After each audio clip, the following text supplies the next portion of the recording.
What's going on, everybody? This is Chris, classic driving a car vlog on the way to work.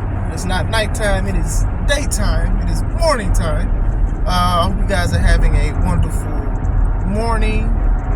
If you see this later, night, evening, final day of 2023. It's been a crazy year, and I thank God for pushing me through and pulling y'all through as well. If nobody tells you today that God loves you, Christ loves you, and I love you as well. We made it so far, and if we don't make it tomorrow, just be glad of what we have. Cherish the stuff that we have, because we don't know when we can lose it. I'm praying for blessings over your life.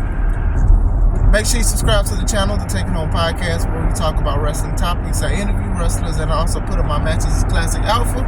Make sure you also subscribe to my second YouTube channel, C3 Ultimate Wrestling. That is me and my wife's professional wrestling company, where we have a lot of our matches, so you get to see some of our wrestlers that work with us and what we do in the Midwest. Now, sidebar, before I go into this video about the main topic, I want to talk about one thing.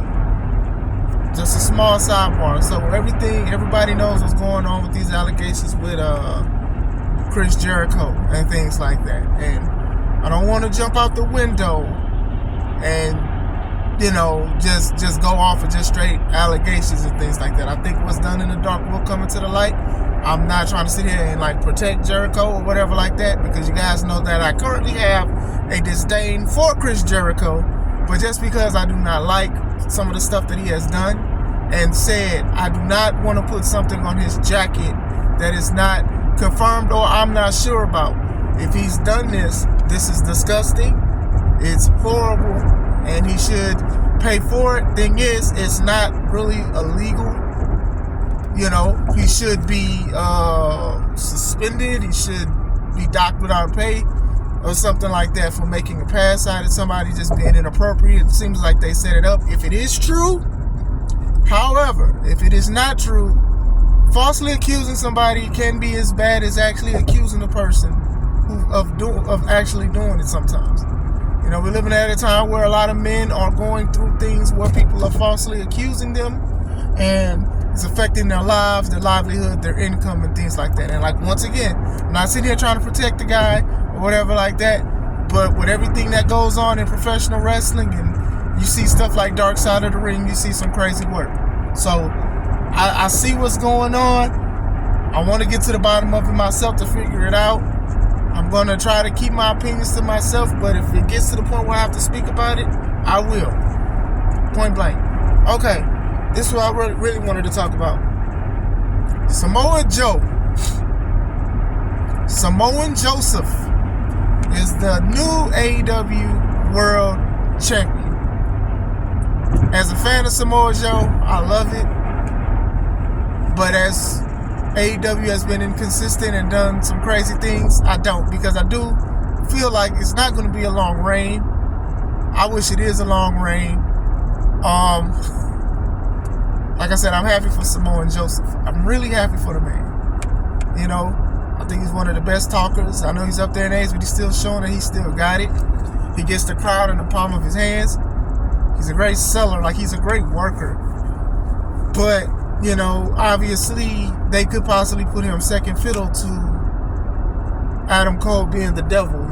He signed a deal with the devil so he can get the championship. And then now Cole has random people in the group. Some make sense, some do not.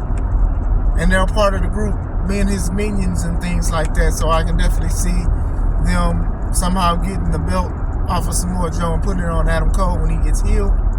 I could see MJF derailing Cole for a moment so he won't get the belt and Samoa Joe have it, but I don't know, man. I just don't know.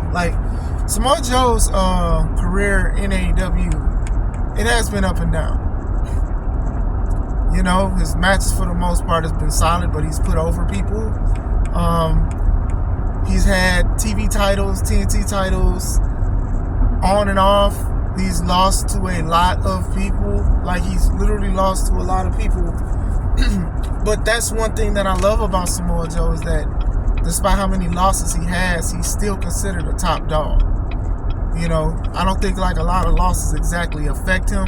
I just think they applied some of these losses wrong. You know, the first time he went against MJF, he literally was like hitting him with everything, with some of the best moves, and slamming MJF on the apron and stuff. And somehow MJF pulled it off. And MJF at one point was like Super Cena. And I don't even want to say Super Cena, like a superhero, because this dude was literally getting hit with everything and he overcame it. You get what I'm saying? He overcame like every obstacle. I mean, he defended the ROH tag titles by himself. So it's like if MJF can beat two people, and mind you, he was selling that he was hurt, who can beat him? So I think last night was justice for Samoa Joe, because it was convincing and it was clean for the most part. So that's good. But still, like, this is how I feel about the Devil storyline. You know, a lot of people speculated that it was Cole. And don't get me wrong, people have had speculations before the internet even became a thing. People just assume stuff, they put things together, and it works. You know, and with Cole being hurt, you know, this could work to when he does get healed and possibly go for the title. I do feel like Cole is probably going to beat Joe or eventually become champion and things like that. And I don't have nothing against Adam Cole. I do love his work.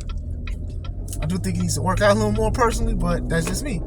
But going back into the Samoa Joe situation, Samoa Joe always felt like in the companies he's been in so far, even AEW, he's been like a second fiddle to anything else. When he was in TNA, he was the Samoan submission machine. He was undefeated, and Kurt Angle was the one who defeated him. Great story. Wonderful thing. Great way to bring Kurt Angle in. But then it was just like, this dude kept chasing the title, kept coming up short, kept coming up short, kept coming up short. But then when he won it, he had it for a while, and then he lost it to Sting. And then after that, the Nation of Violence gimmick, all kind of stuff. Like, they had this man doing a whole bunch of things. And you could tell he's very loyal to TNA at the time, but it's just, I felt like they wasn't loyal to him when it comes to championships, because I feel like it should have been a multi-time world champion. I don't think it should have just been a one-time thing. He came in full circle to when he beat Kurt Angle for the title, for him to just, the way they did the guy, putting over guys that didn't care for the company. Then when he goes to, he starts in NXT, he was doing good in NXT. They had him setting up real nice, doing great things, and then he beat Balor for the NXT title, and he lost to Shinsuke, then beat Shinsuke, and then eventually he was injured for a while. He was released. They brought him back, and he was in WWE, released him, they brought him back in NXT, beats Karrion Kross. Then he had to vacate the title. Nothing really was wrong with him. His NXT stuff was awesome. His WWE stuff was good. It had potential. Like, to me, I've always said they should have had Samoa Joe go against Roman, and they faced each other, but the storyline could have been, I'm more Samoan than you, because they were like teasing it. They were teasing that. And you could have had Samoa Joe attacking his cousins, the Usos, family members, and things like that, saying like, hey, nothing was handed to me. I worked out. I worked hard. That's what a true Samoan is about. That's what they should have did, but they didn't. I was excited for him versus Brock Lesnar for the title. The match was short. I didn't like certain things. I didn't like Samoa Joe was trying to choke Brock out, but they just had Brock like take a knee. Like, if y'all look at that looked like trash to me. Yeah, like with WWE was definitely like more, I felt like it was more misses than hits as well. And then now even AEW. It's like he had the TNT title, he had the ROH TV title, and he was winning, but he was also losing like on pay-per-views and things like that, you know. He lost to Punk, which I understood. You know, he lost to MJF the first time. The problem with MJF was how he lost to him the first time. But he's put over a lot of people, and like I said, he's good to bounce back. It's just the track record for Samoa Joe and title reigns is the problem. But I do think, because he is a good talker, he's going to make it all work. I hope so. You know, AEW can be inconsistent at times. I know a lot of people don't like like to admit that, but it's 100% fact. And with this Devil storyline, I do feel like they could shoehorn it.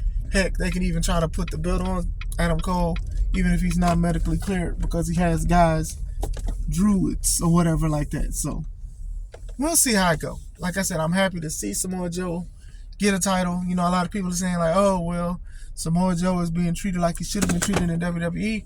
I'm like, hold y'all horses. Like, hold on now. You got a lot of dip on your chip. Like, you can't assume that. Let's just wait and see, because, like I said, I haven't been an avid fan of how he's been booked in AEW as well. But we'll see. Do you guys think that he's going to have a good reign, a memorable reign, or do you guys think it's just a placeholder for Cole to win it eventually? Let me know. Hope you guys are having a wonderful day. This is Chris Classic. Let's take it home.